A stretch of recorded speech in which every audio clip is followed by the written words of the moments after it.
Welcome to this week's edition of MANstream Media, where you get a male-friendly perspective on the news and the issues. And yes, we're late. But no, tonight it was not our fault. It was Google's fault. I swear. And we're here, and we're happy to be with you. And tonight we've got Warren Farrell out in California. Warren, how are you? I'm doing really well tonight. It's good to see you. And Paul Elam in Texas. Hey, Paul. Howdy from Houston. Good to see everybody. Indeed, and I'm Tom Golden from Washington, D.C., or thereabouts. And tonight we're going to talk about communication. And Paul wrote a wonderful intro to this, kind of saying, this is really a sticking point for a lot of men and a lot of women, that it's the communication that sometimes gets swirled up and things just get twisted and it ends up in problems. So tonight we're going to talk about what it is that creates that and how can we try and work with it. So, Warren, why don't you start us off? What do you think? Yeah, a number of people have asked me sort of why did I make one of the top 10 men's issues communication? Like, that's not a men's issue. And the answer is that it is a men's issue, and of course it's a women's issue. But if I've spent my life trying to get men and women to understand each other. But in the final analysis, the more I can explain all the substance of the biology, the differences, the similarities, the need for compassion, men's perspectives and women's perspectives. But in the final analysis, when I've done that and I've received a good response from that, 2 years later, the couple may still be having problems. And I realize that the couple is having problems because any explanation of substance still leaves them feeling put down when they've criticized their partner. One person says, "I have a really good idea. I think this will help us be closer and have more intimacy." From the person who's saying that perspective, they feel they're making a good suggestion for the creation of intimacy. They don't see themselves as a criticizer. The person hearing them, if you say anything that suggests any need for a change of either attitude or behavior to anyone in your relationship, she or he feels that they're being criticized. So the criticizer never sees her or himself as a criticizer. The criticized almost always sees themselves as a criticized person. And the more in love you are, the more it hurts. Because the more in love you are, the fear of somebody that is the person you love so deeply of criticizing you is greater. You feel more vulnerability, and then you may get angry at that person because anger is really vulnerability's mask. If you go out on a date and the following day a guy you don't like doesn't call you, you say, "Phew, relief." But if it's a guy you really like doesn't call you, you say, "What a jerk." And so you're using the negative word like "what a jerk" because your anger is because you cared more. Your parents get angrier at you. You get angrier at your children and people that you care about. So understanding anger as vulnerability's masks is one dimension of it. But what I realized is that the really core issue was that no one knows how to handle personal criticism. The closest that we've come to it is active listening. And active listening is a major step in the right direction, in the sense the active listening teaches you to say, "What I heard you say was," and then the partner sort of stays there and feels heard by you to a greater degree than normal because you're trying to only articulate what you heard your partner say. That's a big improvement over interrupting your partner, contradicting your partner, shouting back at your partner, and escalating the argument. But it misses one huge part of the problem. Let's say you say that you're being criticized by your partner and she or he is telling you, "I never really liked you from the very beginning. You were never as attractive to me as I would like to have had, but I settled for you because you made more money," or some version of that. These are really totally devastating criticisms. Even Wow. Take it right to the deep level, right? Or it was really at the simplest level, that you always say you're going to do something, but then when it comes right around to it, you never do it. I really feel like you're not dependable. My father wasn't dependable. That really feels bad to me. So that's the type of levels of criticism that is oftentimes really responded to by the person shouting back. So active listening helps the person to not shout back.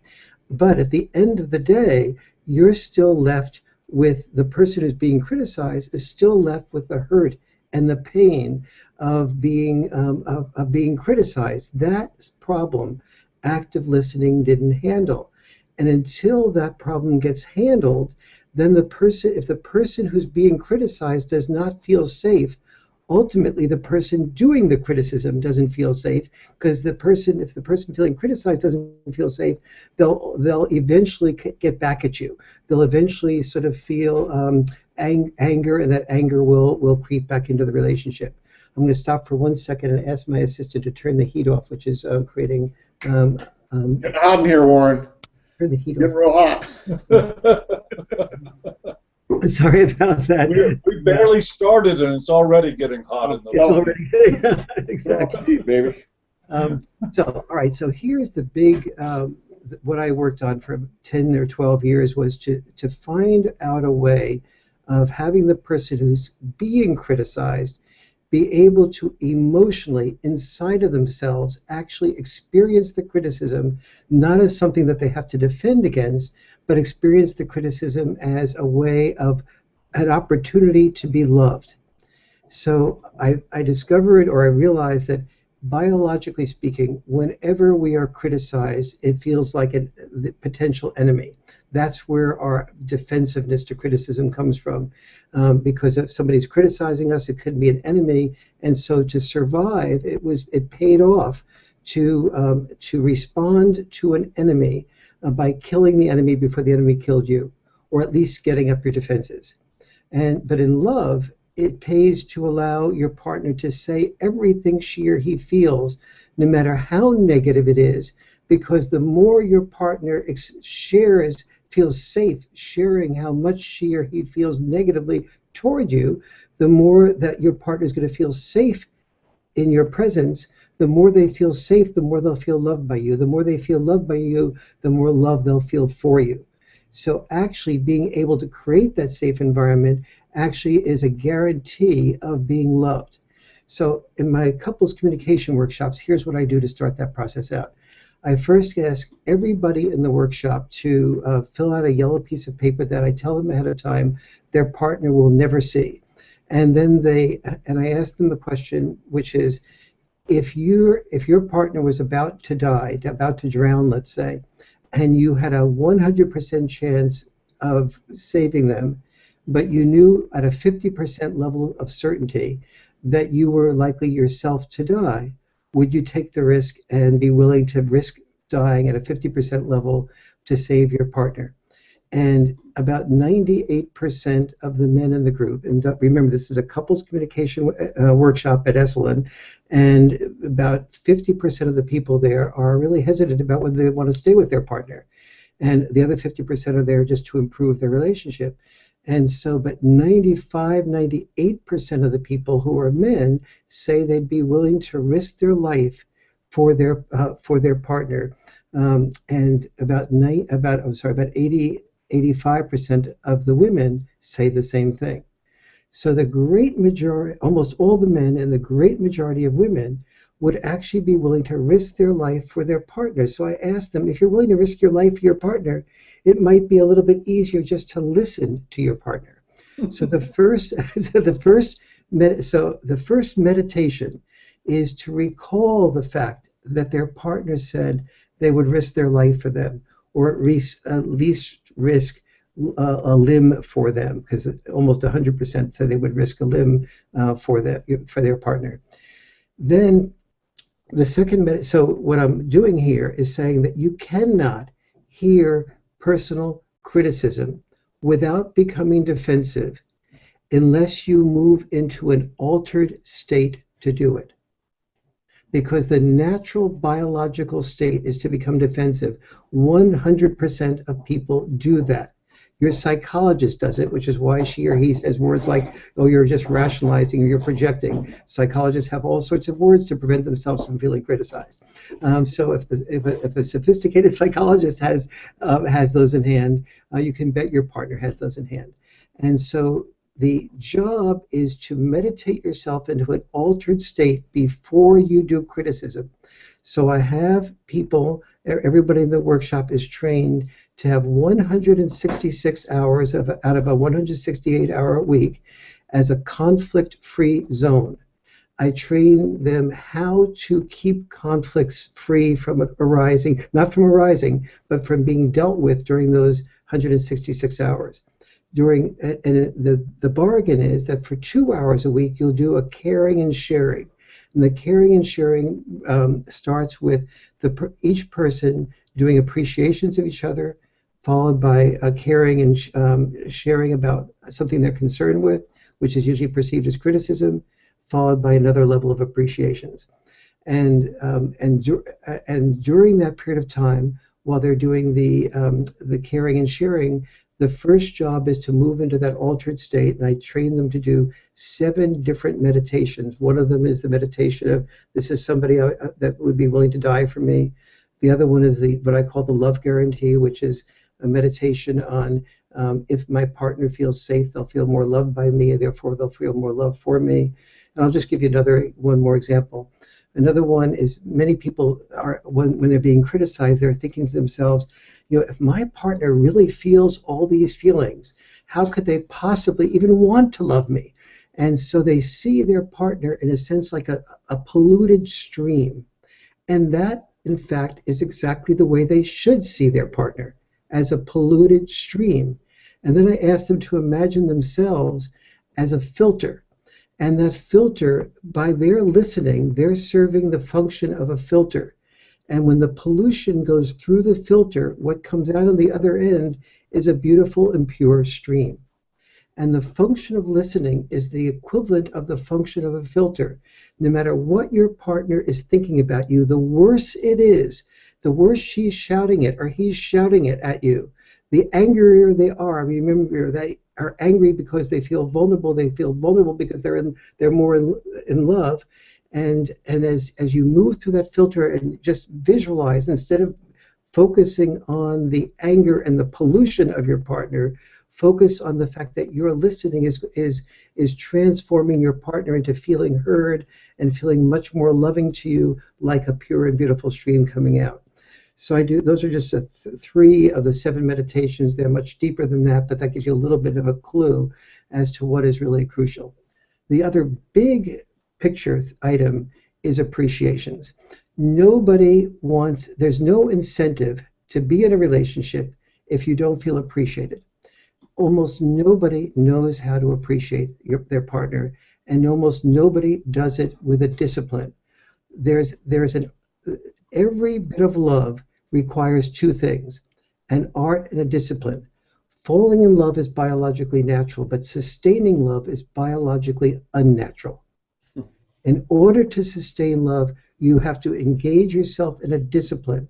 So it's not good enough to appreciate your partner when you are inspired to appreciate your partner. My wife and I sit down, and at dinner times we structure an appreciation, and about twice a week we have a time where we just appreciate each other. That's a little bit about the discipline of appreciation, setting a time, doing it frequently, sticking with that time. That's the discipline of appreciation. The art of appreciation is knowing how to do it specifically. So if I say to my wife, I love everything about you, that's really nice and sweet and caring, and my wife appreciates that. But if she hears that 10 or 20 times, and it's the only way I appreciate her, that sort of like loses its effect. If I say, I really appreciate the way you cook dinner, well, that gets a bit more specific. If I say, I really appreciate the way you cooked that turkey and how crispy the skin was, how did you make the skin so crispy? When you made that stuffing, it had some sage in it, I'm quite sure. Was that sage that you had in it? And then she's feeling every step of her journey to make an effort to connect us through the preparing of the dinner was seen. It is the secret sauce of appreciation is being specific.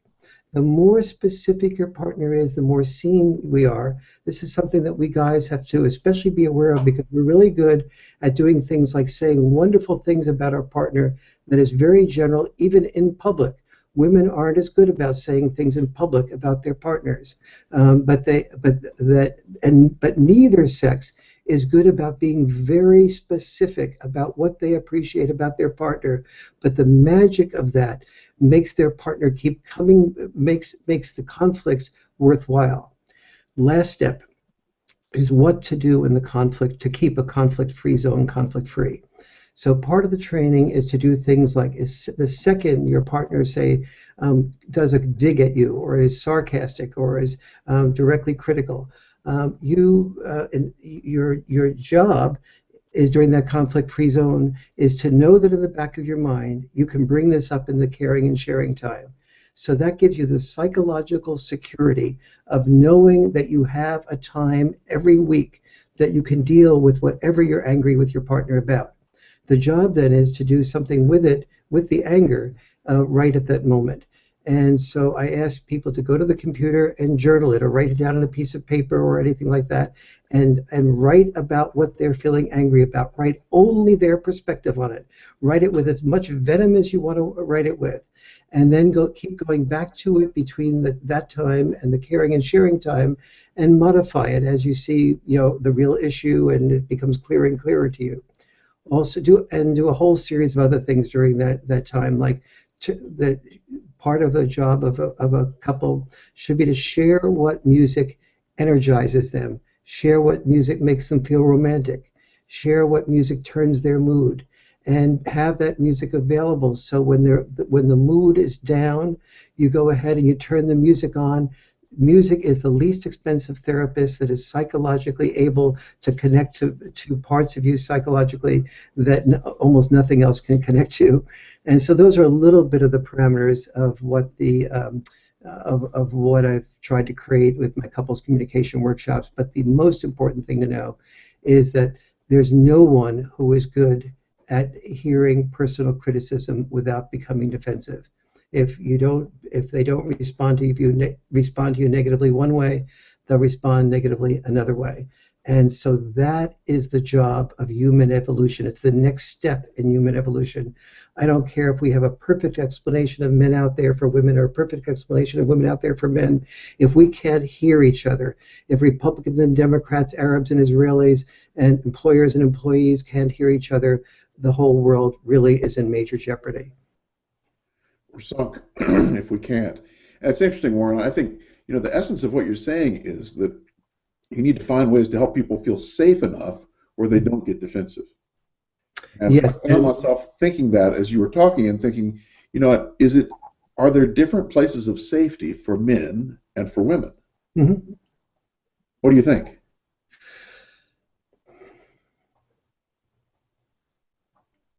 I haven't seen that so much. I've certainly seen that, historically speaking, men will tend to sort of go into a cave, if you will. But I find, and women will sometimes say why, and women will certainly want to talk more. Yes. One of the reasons women want to talk more is because, as a rule about relationship issues, women are more articulate, and part of the reason they're more articulate is that they don't let go as easily of a relationship shadow side. If something is bothering them, they work with it, they hone it, and then they bring it up much more articulately than the man does. And the man, when he comes home and sort of sees that possibility of that being brought up, he wants to go into the cave to sort of center himself and get ready.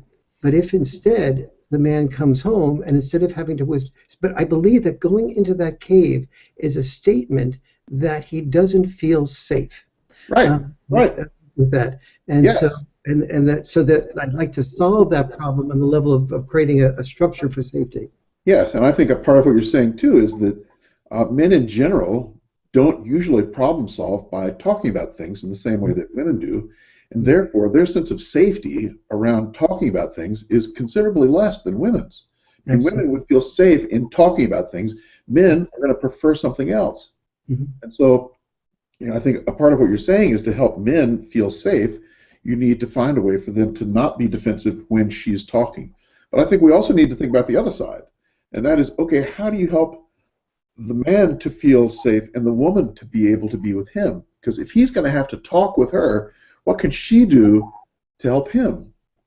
Yes, and what she can do to help him is the first thing that she needs to do to help him is to be able to go into a place where she feels safe, because if she's not safe, he won't be safe. So if she's not feeling that his criticism of her is as an opportunity to be loved, if she's not moving into an altered state, she will come out of that process criticizing him. He won't feel safe, and the cave will feel a lot safer, or gambling will feel safer, or drinking will feel safer, or having an affair will feel safer, or some other version of escaping, going to church, being a church leader will feel safer. There are many facades that we put on in the world and in life, including being successful. Many men, when they can't dialogue with their wives about children in a way that makes them feel really heard, they go ahead and they say, okay, the only thing that brings me the approval of my wife is to earn money, so I'll go off and earn money and let her take care of the children. But underneath it all, he misses the greatest reward of life, is that connection to the other type of love, the love of being a good parent. Yes. And so what I'm trying to create here is a way that women can hear men in addition, and it's the same exact method as the way men can hear women, so that the woman can hear what he is saying without him having to be perfect in the way he says it. Yes. Because men are oftentimes less than perfect in the way we say it, because that's not our field, if you will. Yes. Exactly. It's like expecting women to be perfect in their vocabulary about describing a football game when they're in the 10th grade. Sort of like it may not be their field. But when a woman is able to, and so I'm saying, do not ever criticize your partner except during those couple of hours that you have set aside. You may criticize your partner quickly, but then you say, all right, let's hold on this until we do our caring and sharing time at the week. And if it's a really major issue, you can move the caring and sharing time up. But you know ahead of time that when you're hearing criticism from your partner, if you're not making it safe for your partner to do so, and you can't make it safe until you meditate and move yourself into an altered state, because the biologically natural state is to kill your partner with it, and that's exactly what women do, because they're better at killing men on the verbal level about relationships than men are about killing women, because our job is to protect women. And so we try to say these things in a positive type of way, but we usually screw it up. And women don't have to worry. Women are usually much more articulate about sort of showing where the fault is. And the man, biologically programmed to try to save a woman, now feels like nothing because he's screwed it up. And so he ends up withdrawing, disappearing, having an affair, or doing the other destructive things to the relationship safety. Right. I just feel like if we're going to ask men to be able to move into the safe place of women, which is talking, we need to also ask women to move into the safe place for men, which is more likely is cave, where they can do something together that's quiet. They don't say anything. He feels good. He feels contained. She's going to have to struggle a little bit to be able to sense the same kind of safety within that space. So I just kind of think it needs to go both ways. Yes. That we do have different safe places, and men and women do feel safe in different places. And talking oftentimes for most men is not something they feel safe with, but being alone, doing something together, shoulder to shoulder, men will feel safe there. Excellent, Tom. And I think also other examples of what you're saying is, like, as men and women get older, what we know is that men are more and more likely to continue and desire to continue physical activities, and women are less and less desirous of doing that. They'll often talk with women friends and get together at other social occasions. Yes. Really, so if we're to also ask women to move into the male zone, so to speak, really making that extra effort to go on hikes with your husband, go skiing with your husband, do things like golfing with your husband, where the shoulder-to-shoulder contact of doing together or hanging out together, watching a football game with your husband, doing the types of things that men oftentimes will go to church with a woman, because usually as a rule women are more interested in church than men are, and men sort of do that as part of the family. But that also has to work both ways too. There's that doing together, as you and I, all three of us know. Yes. That men are far more likely to reduce stress by the doing process. Yes. And the physical process. Absolutely. My history with this is working with families where children have died, and I'm working with the mother and the father, and there's oftentimes great friction that develops because people are under such huge amounts of stress. I mean, imagine how hard it is to not be defensive when you're that hurt by someone just stuck a spear right through your heart, you know? Hmm. My job, in some ways, has kind of pulled me to help men be in safe places with women, talk about it, but also help the women move into safe places with the men doing Hmm. something. And I wrote this series of blog posts the other day on how to help women understand men, Hmm. how to help women help men heal. And the way they can do that is by moving into doing something with them. And I tell the ladies, don't ask him how he's feeling. Hmm. Ask him, tell him, say his father died. Yes. Father died, 6 months ago, and the father and the son, her husband, really liked football or really liked basketball. So I say, take him out to a game Hmm. and tell him it's in honor of his father. Yes. And Yes. that game, you just go shoulder to shoulder. Doesn't mean you have to talk about it. Mhm. You're just being together, and his just knowing that she's doing that in honor of his dad is a Mhm. huge plus. It's a Mhm. huge plus. So she's kind of moving into his space, in the same way he would move into hers if they kind of talked about it more. That's a beautiful example, and I think one of the ways that I think a woman can see how valuable that example is sometimes when you've probably heard your husband or your man friend say before, one of the most meaningful moments that I had with my father growing up is when he took me to a Yankees game or he took me to a St. Louis Cardinals game or something along those lines, and and it's sort of like register that if that was one of the most important and most meaningful moments to him growing up, that's a real hint as to what's a potential meaningful moment for him now. Yes, And exactly. so I think that's really a very good example. Paul, you've been you're a counselor and you've been so Quiet. respectful and created such space for us. Elam's been quiet. Yes, so I've been practicing the principles. Uh, actually, I do have quite a bit to say about this, but I would like to frame it more in terms of questions. The one statement I will make is that I think what Warren said was absolutely golden. When you have two people committed to that kind of process, I believe you have a really good chance of a working relationship. But let me tell you a little bit about my experience working with men who have tried these techniques, some of which they worked for very well. Others came back and reported to me that this was turned out to be a disaster for them. And I think a lot of that is rooted in the fact that if you have one end of a partnership trying to do this in earnest, and the other end is not could not care less. That process is subject to manipulation by, say, abusive people, where they can literally launch with whatever they want at any time, and they know that there's a no talk rule at that moment about responding to it. And that has happened a lot. And let me clarify this. I'm not saying that men are more predisposed to doing that than women, but I am talking about my experience working with men. So those are going to be the perspectives that I'm able to try to articulate here. One man I recall telling me, who happened to be with, I think, a very abusive woman, turned this into a tool for abuse.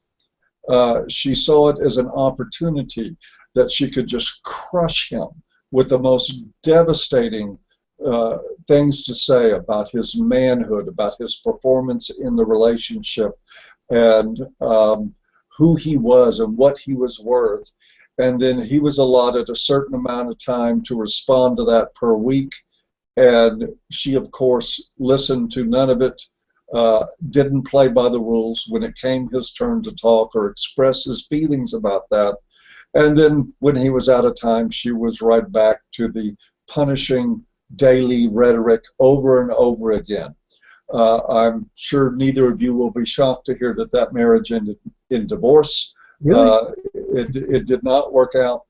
But my first question, and I have several that I would like to follow up with as we go through this discussion, is what do you recommend, Warren, to men who want to engage in this, who seriously want to improve their relationships, and they are willing to leave their comfort zone into talking more about problems and listening to criticism without reaction, as you've recommended, and just helping create that safe space for her to say whatever and vent whatever's on her mind, and then handle it in a way that's loving and more constructive down the road. What do you say to men, and there are, I assure everyone, a good many of them that are in relationships with women who only see this as another opportunity to berate and belittle their partners? And that seems to me to be a danger. Not that there's anything wrong with the model. I think the model is glorious, but it does require two people committed to making it work, does it not? Yes. First of all, there's nothing created by human beings that cannot be misused. Certainly, we know that we created, nuclear energy, and it can be used enormously constructively, and it can also be used to destroy the world. And in relationships, that's also true. If you are absolutely out to destroy somebody, then you will. Then the only opportunity is to get out of that relationship. However, there's two things that I would question. One is, let me do a little bit of the how to do something one-sided, and then secondly, let me clarify the difference between the reason I created the technique that I've created is because when you said I've seen many people try these techniques, all the techniques that I have seen out there so far did not work because the person hearing the criticism had not internally found themselves associating it with the ability to be loved and with the ability to have the power to make that other person come closer to them.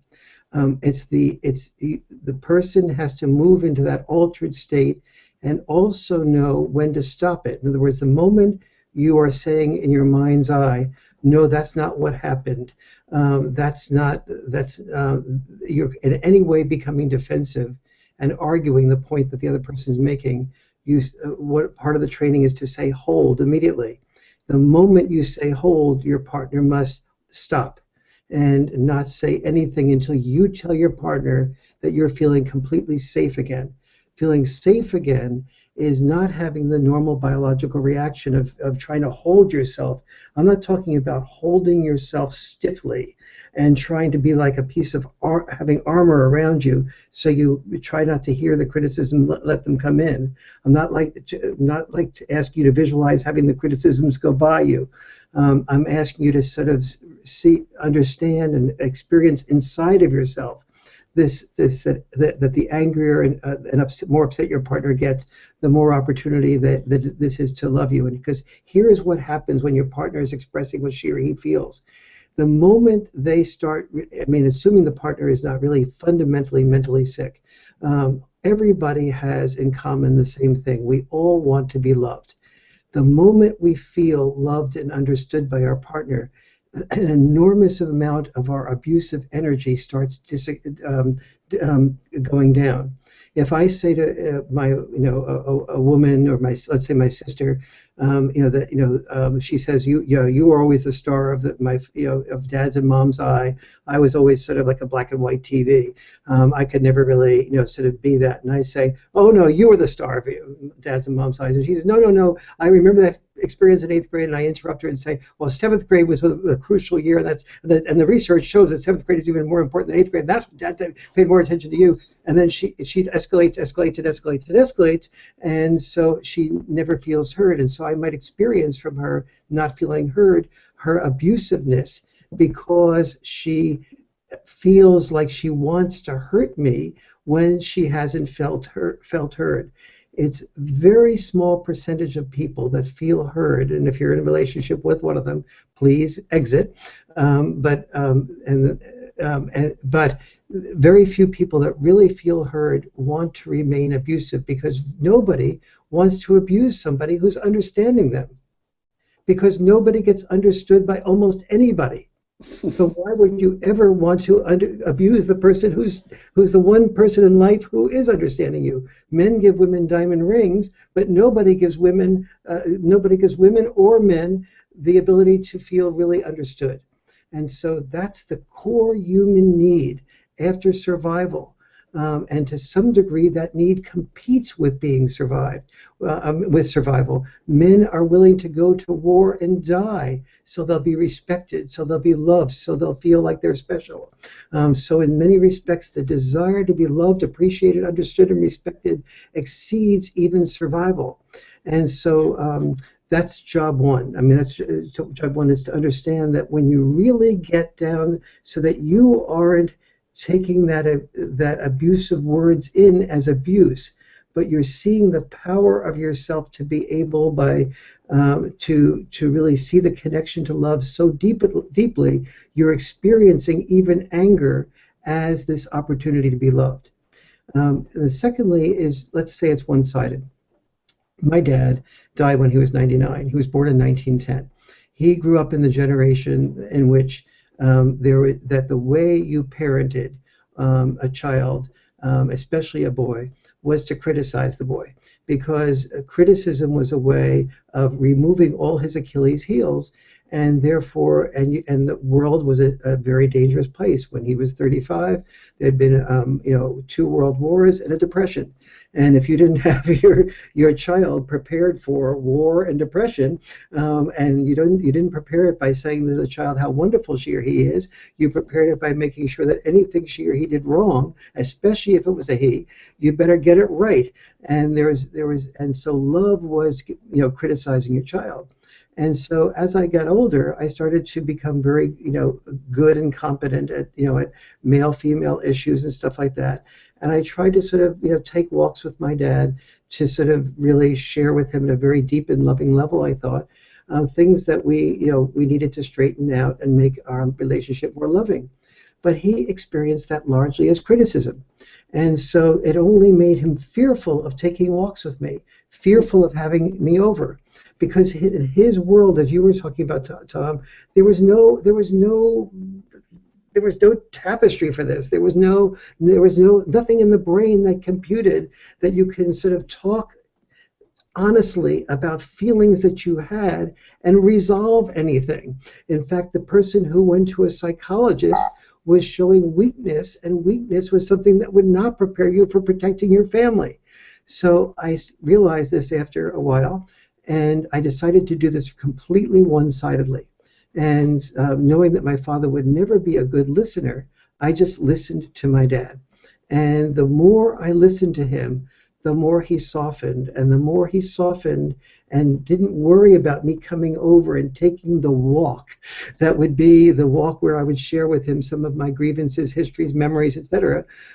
He became softer and more loving, and eventually started beginning to be able to listen to me, not greatly, but in bits and pieces, because he wasn't threatened by me.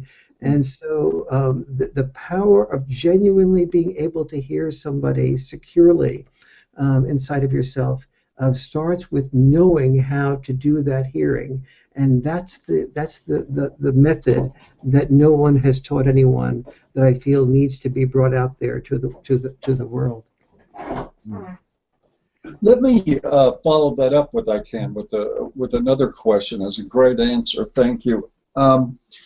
Is there? I'm going to try to put this in 2 parts. Is there any danger there that you can see for individuals to blur the lines of their own boundaries about treatment in relationships? Because there is a very real problem when there is abuse, and abuse can be psychological. And it's one thing for me if I read something in the New York Post that says Paul Elam is a misogynist and he hates women and he wants them to be raped and beaten by their husbands, which I've pretty much read in a lot of places. And, I read that, it means just about nothing to me. It's somewhat of an annoyance sometimes, but in the long term, the way I view myself, knowing who I really am as a person, that sort of thing does not bother me. Mm-hmm. But that sort of talk coming from somebody in whom I have a deep emotional investment, I'm not sure that I can meditate my way into a place where that becomes not an assault on my character, not an assault on my person, but rather a mechanism by which I can create more space for them to do the same. So that part is a little confusing for me. If we take that approach, which I agree totally, two people participating in that sounds like an incredibly sound way to approach communications and to have a safe place both for the man and the woman in a relationship at most times, given that no relationship is going to be safe 24/7. There's going to be problems. We know that. But there is a concern for me where it comes to the conventional wisdom of many psychologists, as it were, which is certainly not always a good thing, as we've learned over and over again. But there is, I believe, some wisdom in the idea that there are limits people should have on how they're going to be treated and how they're going to be talked to. And I would think most psychologists or psychotherapists or counselors or whatever sort of mental health function that they provide will look at, hey, there needs to be a limit here somewhere. I know it's important to create safe space for your partner to communicate in the way that's comfortable for her so that she can maybe get off some of that anger and get to some of the pain that's underneath it, or maybe some of the insecurity that's underneath it, and then actually form a connection talking about those things instead of just what she's covering up with anger, right? But there's a limit, and does this have the potential to muddle for people where those limits are? Because there's obviously still going to be lines in the life of an individual where they say, this is not acceptable to me. Yeah, I have something to say about that, actually, if you don't mind, Warren. Sure. Any good therapist is going to know the difference between anger and hostility. And Paul, I think what you're talking about is hostility. I mean, people who are hostile towards us, we got to protect ourselves. Like Warren said when we first started, there was 85% of the women said they would, but there's a 15% said, no, I don't think so. And we can judge, it's probably 2 to 5% of the population is going to be have some serious psychological difficulties that are going to keep them from really ever being able to have a good, close relationship, and they're going to attack. So, we need to help men understand that if you're under attack like this, sometimes it's best to cover and run, and get out of this mess. And a good therapist is going to help you do that. They're going to say, okay, this person is pathological, this is a problem, you need to get out of this relationship. Or maybe you can sit and hear some of this. And the difference is, anger is, I'm pissed off that you burnt dinner, versus, you're an asshole for burning dinner. What kind of shitball would burn dinner? La, la, la, la, la. You see the difference? Well, yeah, but hostility is pointing out, anger is pointing in. The individual affected in this case may not understand the difference between hostility and anger. Yeah. And unfortunately, I can't think of a way to refer all of them to you or Warren. Refer them to this video. Okay. And actually, let's work on that video thing here. There's no one who should listen to this video, watch this video, and that can think that they can sort of enter into this process safely. I don't do this workshop any less than 10 hours. Even when a couple comes to visit me, I will not see any couple for fewer than 10 hours. And it usually takes 12, 14 hours because it takes teaching someone how to meditate, teaching someone how to appreciate, teaching someone how to keep it safe for the 166 hours. This is all a totally different way of structuring your life. And it really and everything about it is biologically unnatural. because what is biologically natural is the defensiveness, the attack, and the escalation. And so this is all. And so my desire is that that we are eventually able to get some funding to train hundreds and hundreds, really thousands of people to start teaching children in kindergarten and first grade how to be able to do this process in a way that really allows everyone to have this type of training. But right now, you can't just say, go ahead and criticize me. I watched the video with Warren Farrell and Paulie and Tom Golden, and I can handle it. It's a little knowledge is a dangerous thing. This purpose of this video is only to say that there is a way, that there's a way out there to move to another level. But it's a way that is even, I would say, even more needed by men than by women, and here's why. We as men have been trained all our lives to protect women, even though the feminist version of men is that we have power and we feel like part of that power is privilege to be able to abuse women. That's, as we talked about last week, that's masculinity broken down. In real life, when you love a woman, you learn to keep the criticism. Men have learned to keep the criticism to themselves, and when they do make the criticisms, they learn very soon that the woman will either withdraw emotions, withdraw sexuality, or will come back with a better answer more quickly than he can on these types of nuanced level, or in one way or the other, make it clear to him that criticizing her was not to his long-term benefit. So he learns to shut up and drink instead, stay at work instead, disappear in one way or the other. As I said, even in ways that appear to be very constructive, like becoming a church leader, a Boy Scout leader, or something that is really contributes to the community, but is also sometimes a mask for hiding his fear of dealing directly with his wife or woman friend. So the real blessing of this process is that men, one of the books I wrote is called "Women Can't Hear What Men Don't Say." Men's problem is we don't say it because we know it's not safe to say it, and so this process is creating for women a way of making it safe for a man to speak up. And then, yes, a man may have a naturally better way of hanging out, like at a football game or whatever. So you have the Tom's method as well, but you don't. But we're now restructuring the way we biologically do things to a way that we can socially reconstruct it, so that talking becomes safe for men. Talking honestly to women rather than spending our lives walking on eggshells and being a hollow person underneath while we pretend to be a couple on the outside. That is the life of quiet desperation that so many men lead, that I feel so sad. And when I see them go through an experience, a training like this, that's when I see men be able to speak safely because the woman has learned to listen in a way that makes it safe for him to speak. Mm. And vice versa, of course. Yes.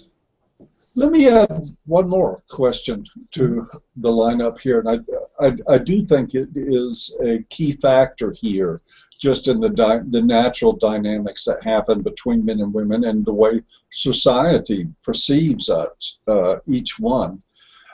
In general, not always the case, but in general, I think we live in a culture that values men for doing and values women for being. Mm-hmm.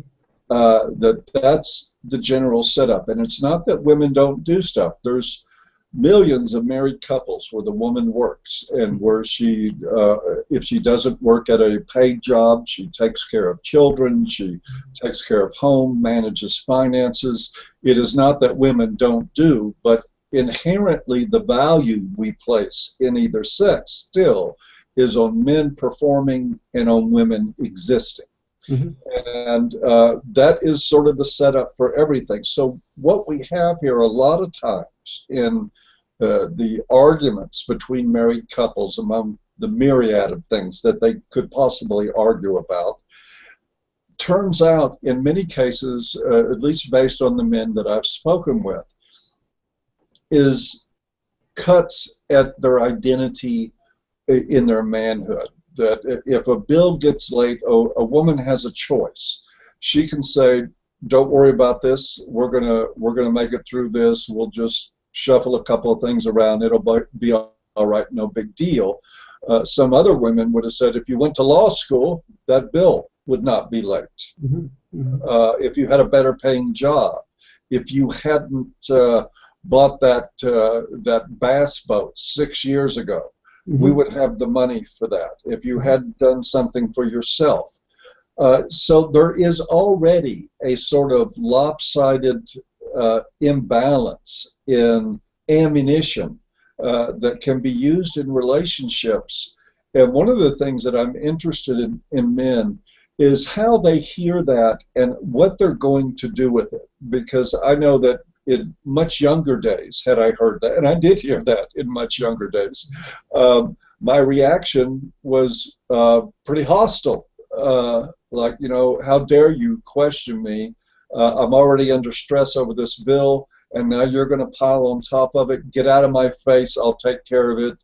You don't do anything anyway. And then, of course, it just escalates into something totally non-constructive or destructive.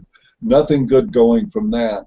Now, I've learned my own techniques for that sort of thing, but I'm wondering what Dr. Farrell has to say to men who face that at home, this sort of constant barrage of, we have problems because as a man you're inadequate. And that sends a lot of men into the cave and into that life of quiet desperation that you talked about, where they just don't speak of problems because they feel like if they do, they're only giving more ammunition to their partners who don't really think they're real men to begin with. Absolutely.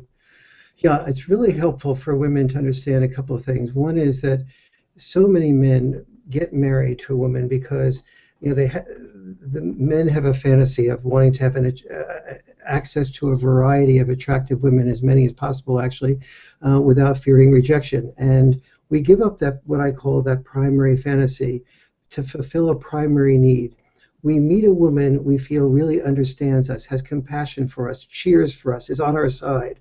And when we meet that woman, when we're convinced that we have that woman, giving up that fantasy of a lot of attractive women without fear of rejection, or with fear of some rejection but still a lot of attractive women, is worth it, because our primary need, intimacy, feeling loved, feeling supported, feeling that somebody's on our side, is even greater than that fantasy. And that's what marriage is about for men. And so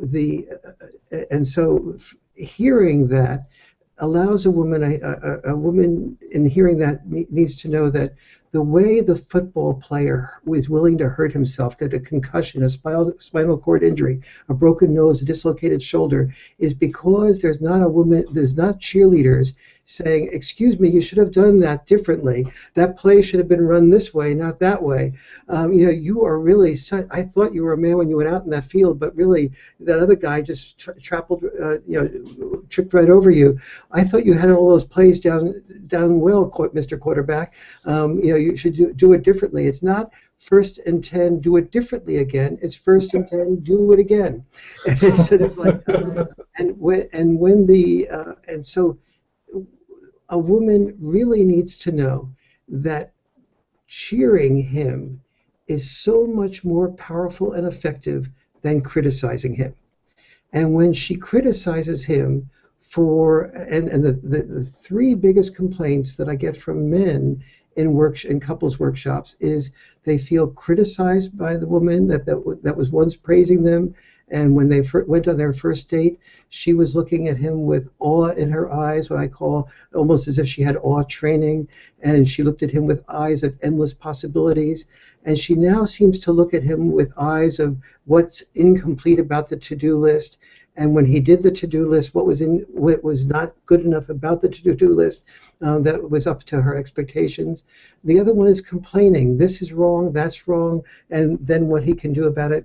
And then what that leaves him and most women say, you know something, I do acknowledge that I criticize more than I want, and I complain more than what I want.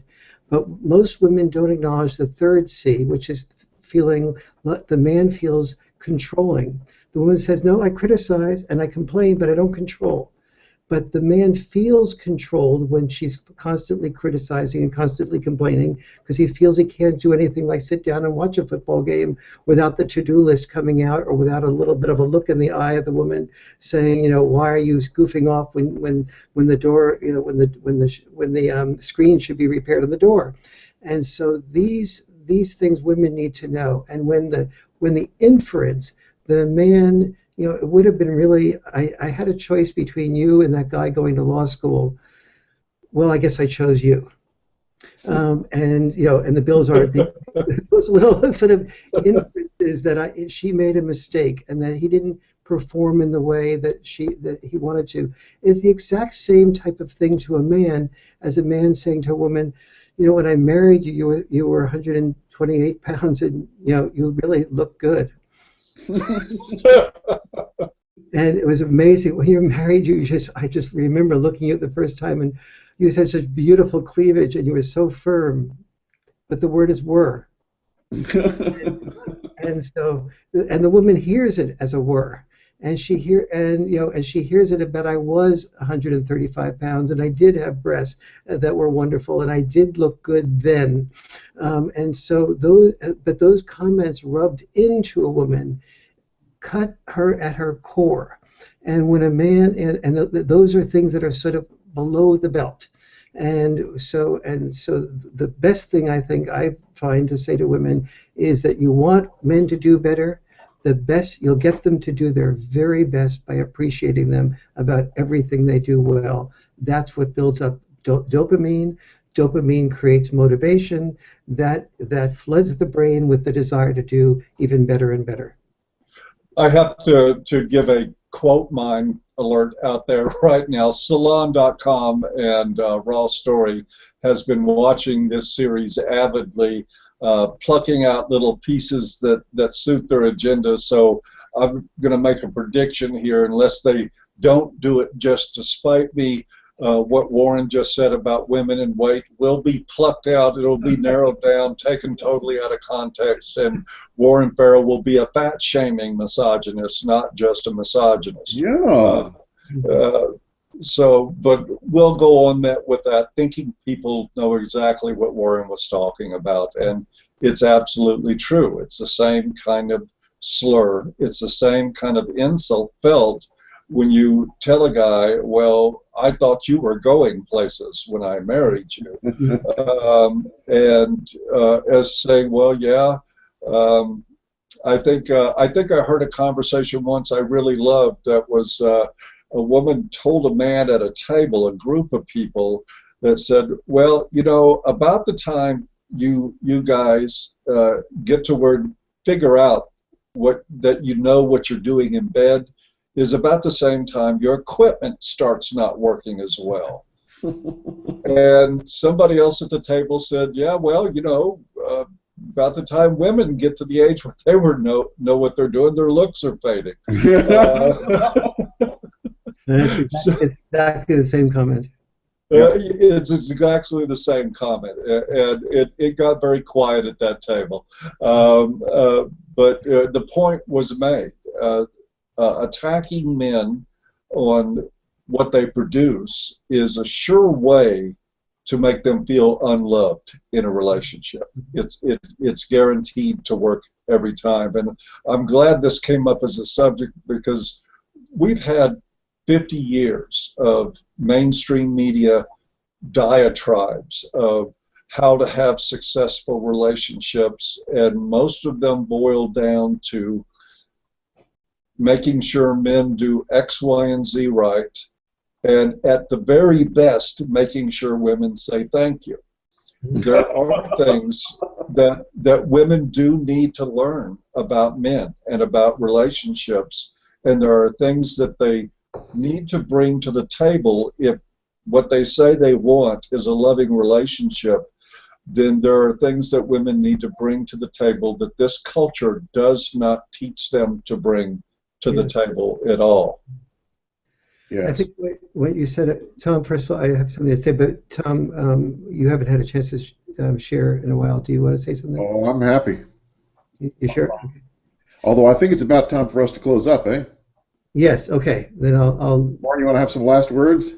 oh, okay, I'll just do the thing I was going to say about human doing versus human being that Paul, you were saying a moment ago. It's very important that many women today say, as you were implying, that they say, well, I'm a human doing too, because I'm producing money and I'm out there doing things with my life. There's a difference. When a man is on an unemployment line, very few women are interested. When a woman is on an unemployment line, men almost feel more like they have a role that they can save her. And so women have the option to work if a child is born and the woman is married to a man who at least has some modicum of success. She works on three possible options. Option one is I can work full time. Option two is I can be full time with the children. Option three to do some combination of both. But the man, no matter what the level of success, learns that, I have three options. One is work full time, two is work full time, and three is work full time. And that's what Paul and I mean, and Tom means when we say men feel like they're human doings, not human beings. No one says, gee, Tom, Warren, Paul, what's the glint in your eye? And what creates that glint? And when I see that glint, and I see you happy, that's what I care about. So if what creates the glint in your eye only makes 1/10 of what your profession is as an accountant or as a lawyer or so on, but it makes you happy, I'm happy with that. We'll have fewer children. We'll have children that will have a smaller amount of money. We'll have whatever creates the glint in your eye. That is something that so many men want for women. What makes you happy, sweetie, is what I want for you. I'll figure out a way of making a living so that happens.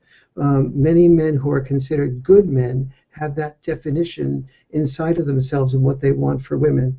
There's a relatively small percentage of women out there who have as their definition of being a good wife, earning as much money as is needed to be able to handle the necessities so that the man can have the glint in his eye. And so we don't want to, we want a balanced relationship is both trying to nurture each other's glint, so to speak, and balancing that all with the children's needs as well. But the distinction between a human being and a human doing is not erased by a woman doing. It's erased by it's understood as the difference between men and women is that women have a greater degree of okayness given to them by society if they are not earning money, a greater degree of likelihood of being loved if they're not earning significant amounts of money. There are a relatively small number of women that are, that if you're reading Why Men Are the Way They Are in an unemployment line, that a woman's going to say, oh, there's a man that's interested in human relationships. I care about him. The fact that he's in the unemployment line is a greater prohibitor. It is to women the same barrier as not being good looking is to a man. And those are the equivalent barriers that we need to all work on to have a society where we have a greater amount of love. Yes. Paul, any last words? No, I don't think I can add too much of that. I would just want to offer in my close that if you enjoy this programming, please subscribe to this channel. Perhaps hit the like button on this video so that it will be shared with others. That's how we get the word around. If you are interested in more of these issues, I would also suggest that you consider getting a copy of Myth of Male Power, which is, I think, the most powerful book ever written on gender issues in our history, and may well keep that status for the next 100 years or so. You can find it at the sidebar of a Voice for Men. You can also find Tom Golden's book, The Way Men Heal, which is also a great read. And will support their work if you go in there and purchase those. They're available in ebook form, quick and easy. You could be reading it today.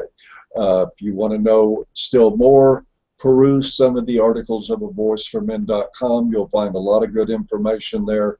And with that, I'll just close it up and say this has been a very enjoyable discussion. It has been enjoyable. It's good to talk about the importance of communication, because it really is important. And tonight we've kind of talked about how negative energy brings on more negative energy. Mm-hmm. But positive energy is the same way. You know, when we can get a positive flow started, that can build up and snowball in the same way that the negative does. And Warren was really talking tonight about how do you start that positive flow? How do you stop a negative flow and turn it into a positive flow? And it can be done. So good night, everyone. And don't forget, there is no I I in MANstream. And we'll see you next week, hopefully on time. Very good. Bye-bye.